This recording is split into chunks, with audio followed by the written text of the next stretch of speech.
औज़ुबिल्लाहिमिनश्शैतानिर्रजीम बिस्मिल्लाहिर्रहमानिर्रहीम। उम्मीद है तमाम दोस्त अहबाब खैरियत से होंगे। आज बुखारेस्ट में वेदर काफ़ी खुशगवार है, बारिश हुई है। तो आज नारबी टेम्परेचर जो है वो राउंड अबाउट 25 डिग्री का है। बहुत अच्छा वेदर है यहाँ पे, हल्की हल्की सी ठंड जो है वो फील हो रही है। बहरहाल आज की इस वीडियो में आपसे डिस्कस करूँगा कि आपके भाई ने दूसरा शेंजन वीज़ा अप्लाई किया हुआ था तो वो रिजेक्ट हो गया। तो उसकी रीज़न भी बड़े, मेरे साथ तो एक ड्रामाई सीन हुआ है। रीज़न भी बताऊंगा। जो मेजर थिंग के नॉर्मली तो एम्बेसीज वाला जब वीज़ा रिजेक्ट करते हैं आपको इतना बता देते हैं, वो जस्ट 2 टिक मार्क लगा देते हैं कि आपने वहाँ से वापस नहीं आना, हम आपको वीज़ा नहीं दे रहे। सिंपली जो है उनकी 2 वो बुलेट पॉइंट मार्क करते हैं। लेकिन जो वीज़ा ऑफिसर थी उसने जो है वो मुझे इन डेप्थ बताया कि ये जो रीज़न्स हैं आपका वीज़ा इस वजह से रिजेक्ट हुआ। तो आपको मैं सारी स्टोरी सुनाता हूँ। मेरी अपॉइंटमेंट थी स्पेन एम्बेसी में बुखारेस्ट के अंदर 24 मई को। चला गया मैं डॉक्यूमेंट सामने लेके। जो एम्बेसी का अमला है वो बहुत ही अखलाक, बहुत ही यानी एनवायरनमेंट बहुत अच्छा है उनका। तो उन्होंने मेरे से डॉक्यूमेंट्स लिए, मेरे से इंटरव्यू लिया। इंटरव्यू उन्होंने मेरे से 3-4 क्वेश्चन किए। पहला तो क्वेश्चन ये था कि आप जो है वो क्यों जाना चाह रहे हो। मैंने कहा ट्रैवल पर्पज़ के लिए जा रहा हूँ। तो इससे पहले कहीं पे गए हैं, हालांकि मेरा पासपोर्ट उनके पास था, उसने लेकिन उस टाइम देखा नहीं था। मैंने बताया मैं क्रोएशिया गया हूँ, सर्बिया, बोस्निया, बल्गारिया, तुर्की। मैंने जो ट्रैवल हिस्ट्री थी वो मैंने मेंशन की, उससे मैंने बताया।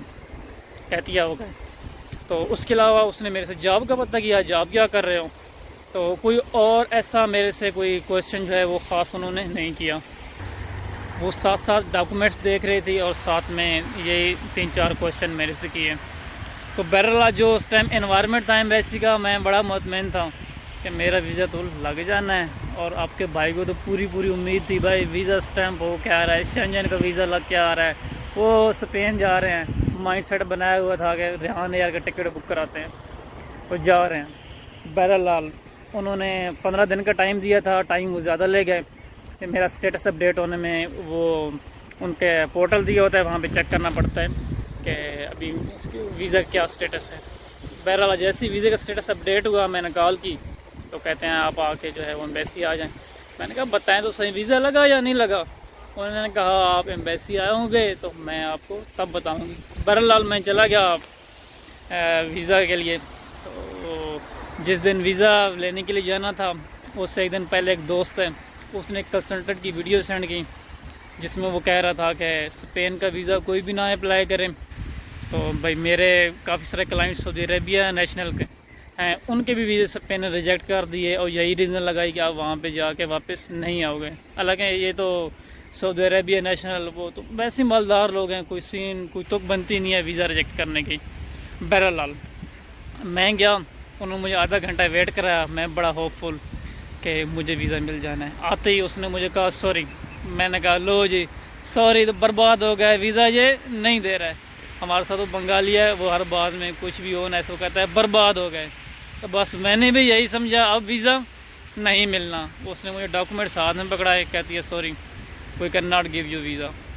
मैंने कहा, मैंने रोने वाला मुँह बना लिया। मैंने कहा वीज़ा आपने रिजेक्ट कर दिया, ओके दैट्स इट। अब मुझे रीज़न बताएं, इसकी रीज़न क्या है, आपने मेरा वीज़ा क्यों रिजेक्ट किया।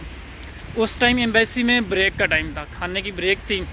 जो उनका स्टाफ था वो सारा ऊपर चला गया, वो वीज़ा ऑफिसर अकेली थी नीचे। तो वो मेरे साथ 5-7 मिनट खड़ी हो गई।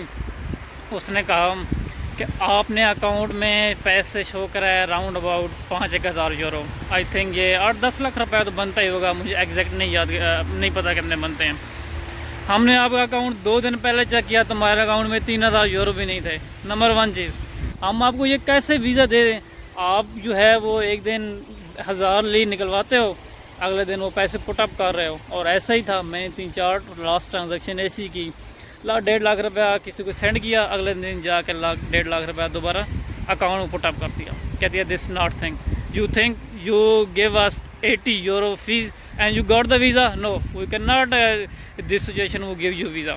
नंबर 1 थिंग तो ये हो गई। सेकेंड थिंग उसने कहा अभी आप रोमानिया में हो, आपने ट्रैवल हिस्ट्री ठीक है अच्छी है, लेकिन ये सराउंडेड कंट्रीज़ जो है वो और भी विज़िट कर लो, स्पेन बहुत दूर है। मैंने कहा हंगरी था, हंगरी का वीज़ा अप्लाई कर चुका हूँ, रिजेक्ट हो गया।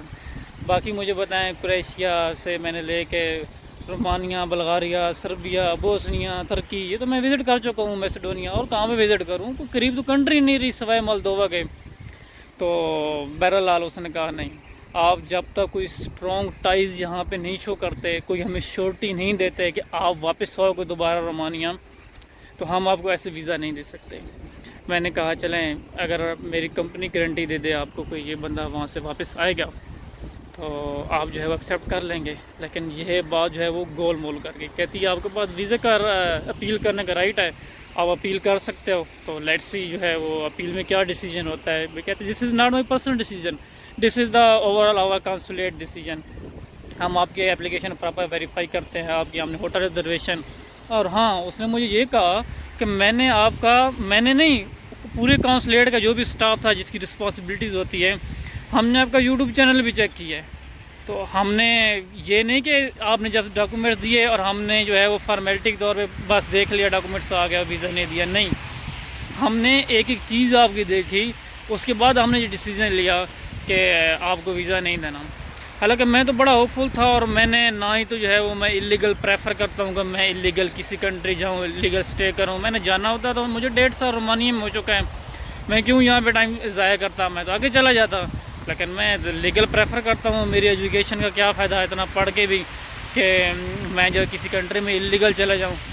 तो बहरहाल अभी मेरे पास अपील का राइट है, लेट्स सी जो है वो देखता हूँ अपील करूँ या ना करूँ। बहरहाल इन दिनों में स्पेन एम्बेसी बिल्कुल वीज़ा नहीं दे रहे।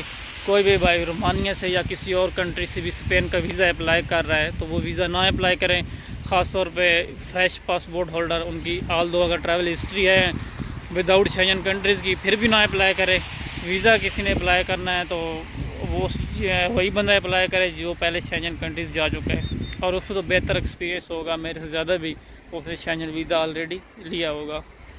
तो ये इस टाइम मेरे भी बीती है, सेकेंड टाइम वीज़ा मेरा रिजेक्ट हुआ है शेंजन का।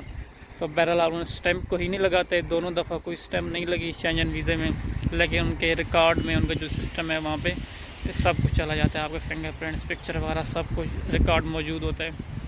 तो थैंक यू, अल्लाह हाफ़िज़। कोई और इन्फॉर्मेशन आपको चाहिए हो कमेंट कीजिएगा। ओके, गुड बाय, अल्लाह हाफ़िज़। मौसम एंजॉय करते हैं, गुड लक।